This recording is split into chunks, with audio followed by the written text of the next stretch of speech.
Partager des moments personnels en ligne est devenu une tendance pour beaucoup. En fait, c'est même devenu un moyen de gagner sa vie. C'est pourquoi tout le monde dans l'espace virtuel est si pressé de partager avec le monde ce qui se passe dans sa vie privée. Les photos de mariage, de grossesse et de la dernière voiture circulent partout. C'est comme si chacun voulait se vanter de sa réussite.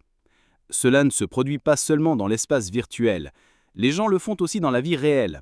La tentation d'entraîner tout le monde dans son succès est forte, mais ils oublient de considérer les conséquences possibles de cette action sur leur vie.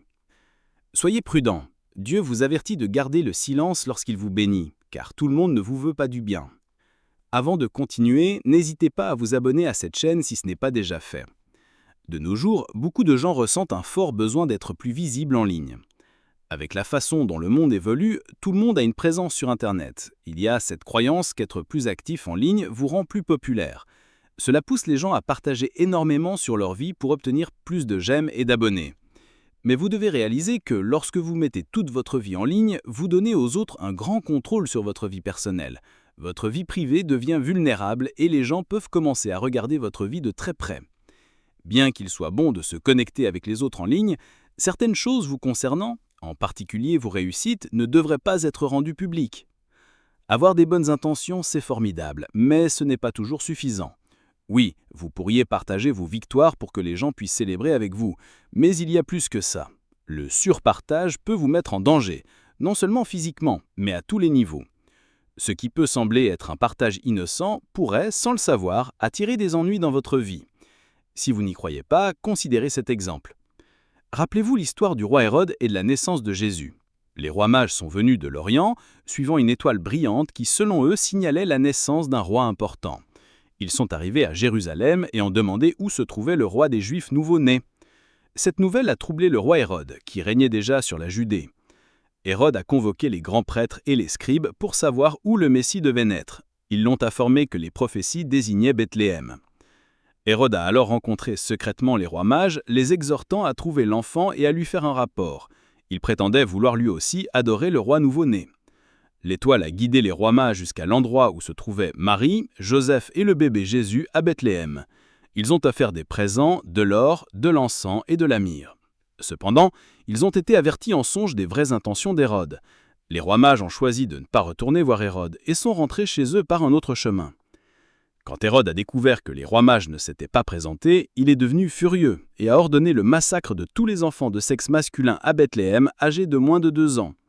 Heureusement, un ange a informé Joseph et il s'est enfui avec sa famille en Égypte, échappant au décret brutal d'Hérode. Si vous réfléchissez bien à cette histoire, vous réaliserez que les rois mages ont innocemment partagé des informations sur l'enfant Jésus avec le roi Hérode. Ils n'étaient pas conscients de ses mauvaises intentions. Heureusement, la miséricorde de Dieu a épargné Jésus. Si Hérode avait réussi son plan, de nombreuses atrocités auraient pu se produire. Cela aurait pu changer le cours de l'histoire, à tel point que s'identifier comme chrétien aujourd'hui ne serait peut-être pas possible. C'est une leçon profonde sur le choix judicieux des personnes avec qui vous partagez vos bénédictions. Tout le monde n'a pas forcément vos meilleures intentions à cœur. Partager des moments personnels en ligne est devenu une tendance pour beaucoup. En fait, c'est même devenu un moyen de gagner sa vie. C'est pourquoi tout le monde dans l'espace virtuel est si pressé de partager avec le monde ce qui se passe dans sa vie privée. Les photos de mariage, de grossesse et de la dernière voiture circulent partout. C'est comme si chacun voulait se vanter de sa réussite. Cela ne se produit pas seulement dans l'espace virtuel. Les gens le font aussi dans la vie réelle. La tentation d'entraîner tout le monde dans son succès est forte, mais ils oublient de considérer les conséquences possibles de cette action sur leur vie. Soyez prudents. Dieu vous avertit de garder le silence lorsqu'il vous bénit, car tout le monde ne vous veut pas du bien. Avant de continuer, n'hésitez pas à vous abonner à cette chaîne si ce n'est pas déjà fait. De nos jours, beaucoup de gens ressentent un fort besoin d'être plus visibles en ligne. Avec la façon dont le monde évolue, tout le monde a une présence sur Internet. Il y a cette croyance qu'être plus actif en ligne vous rend plus populaire. Cela pousse les gens à partager énormément sur leur vie pour obtenir plus de j'aime et d'abonnés. Mais vous devez réaliser que lorsque vous mettez toute votre vie en ligne, vous donnez aux autres un grand contrôle sur votre vie privée.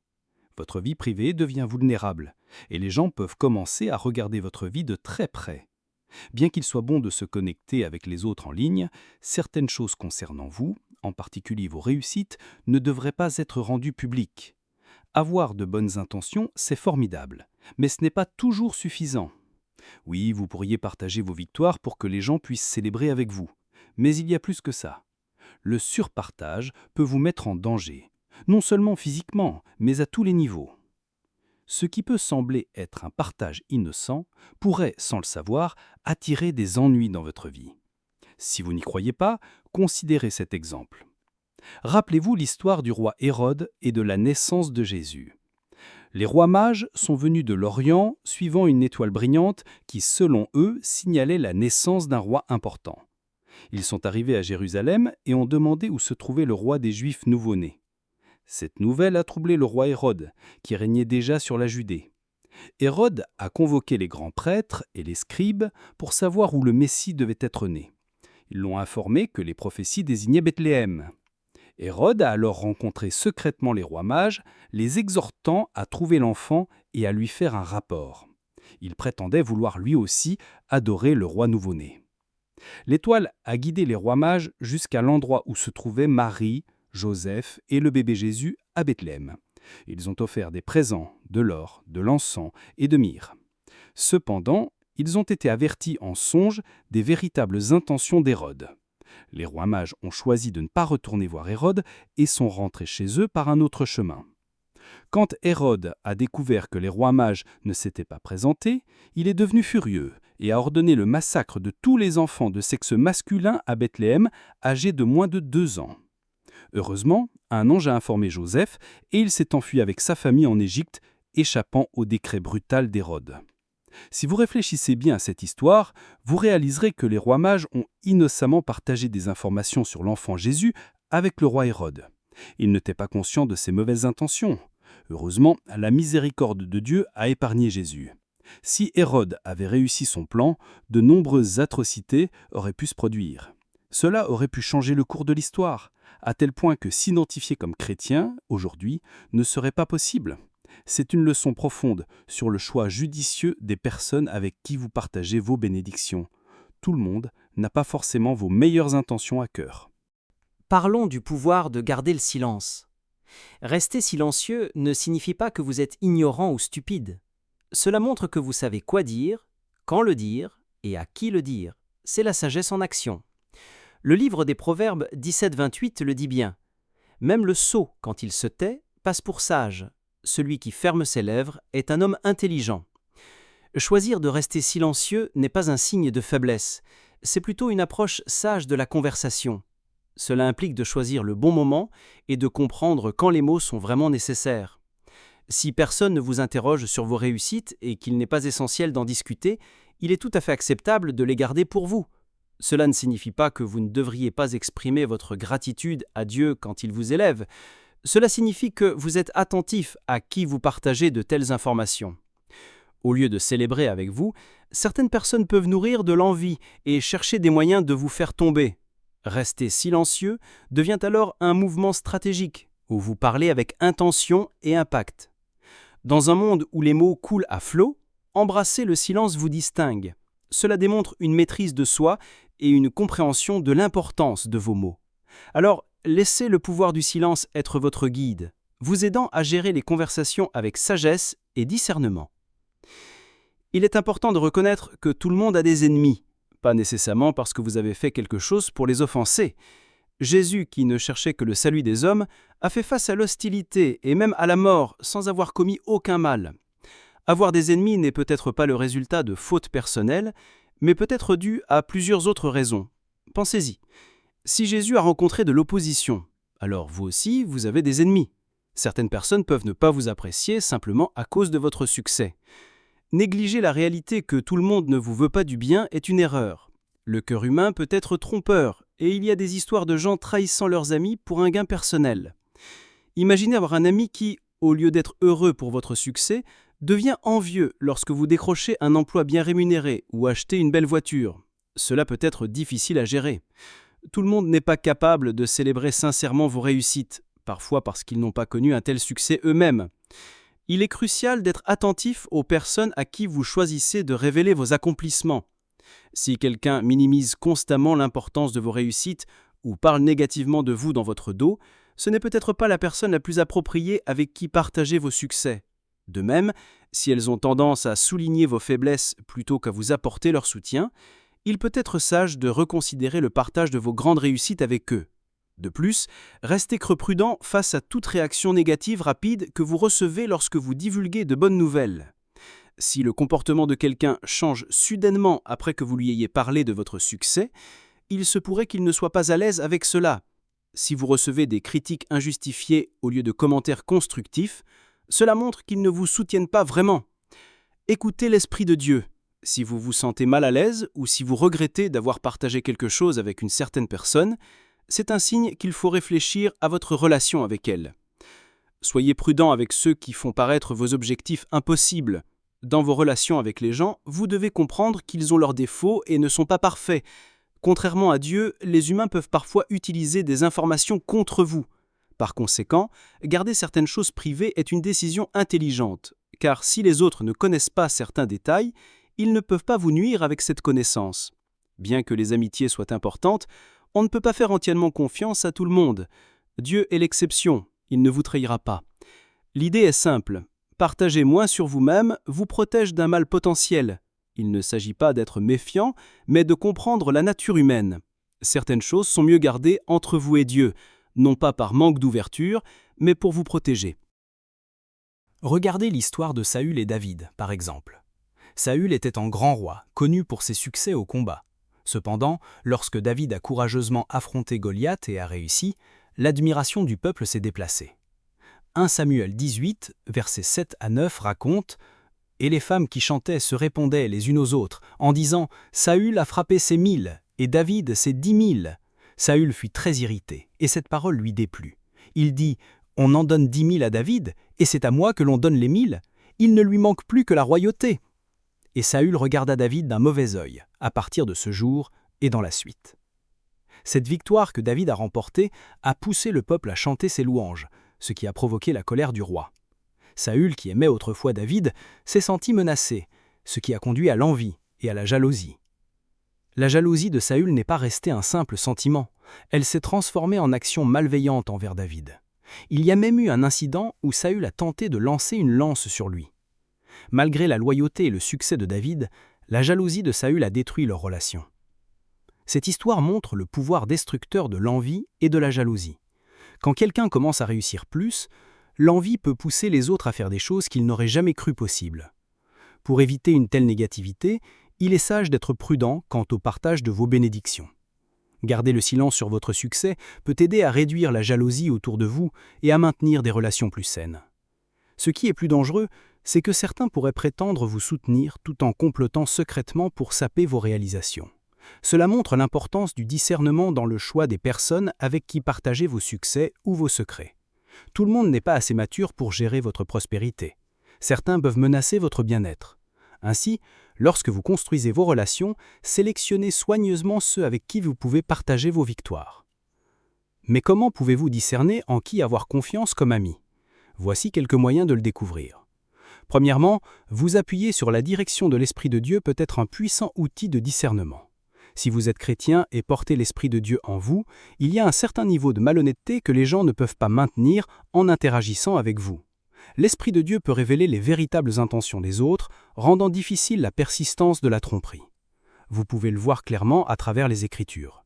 Jésus a discerné les mauvaises intentions de Judas Iscariote, l'un de ses disciples. Jésus savait que Judas le trahirait et, lors de la scène, il a identifié Judas comme celui qui le livrerait aux autorités. De plus, lorsque vous vous abstenez de partager immédiatement une bonne nouvelle, vous pouvez examiner attentivement à qui vous allez annoncer votre succès.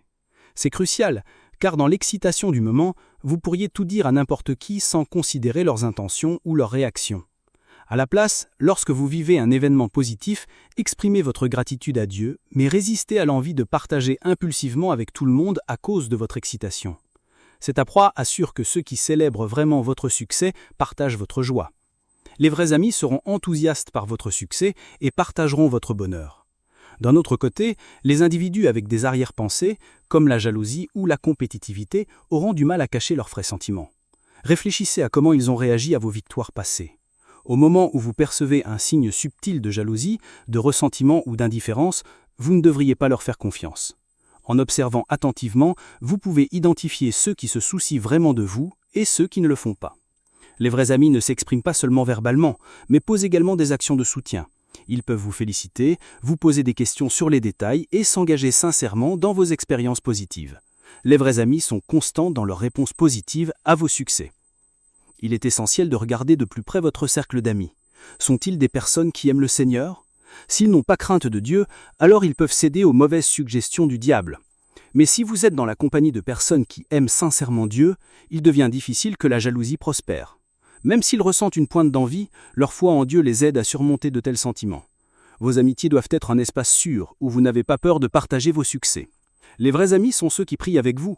Quand les gens prient sincèrement pour vous, il devient difficile pour eux de commettre de mauvaises actions contre vous. S'il est vrai que certaines personnes peuvent avoir des motivations négatives, s'entourer d'individus positifs et pieux peut réduire l'impact de telles intentions. En s'inspirant de l'exemple de Jésus, même s'il avait Judas qui l'a trahi, il avait aussi d'autres disciples qui sont restés fidèles. Cela prouve que malgré la présence de ceux qui ont de mauvaises intentions, il y a aussi des personnes au cœur bon et fidèle. De plus, si vous avez une vie de prière, cela peut agir comme un bouclier contre la tromperie et les mauvaises intentions. Une vie de prière constante favorise souvent le discernement, vous aidant à voir clair dans l'honnêteté et à résister aux ruses du diable. La Bible dit en 1 Pierre 5,8 « Soyez sobres, soyez vigilants. Votre adversaire, le diable, rôde comme un lion rugissant, cherchant qui il dévorera. » Le diable ne veut de bien à personne. Il cherche toujours des moyens de causer des problèmes. L'un de ces moyens est de semer l'envie et la discorde dans le cœur de quelqu'un. La meilleure façon de montrer que vous êtes un chrétien prudent est de prier. Par la prière, vous pouvez discerner le cœur des gens et reconnaître quand les ennuis se préparent.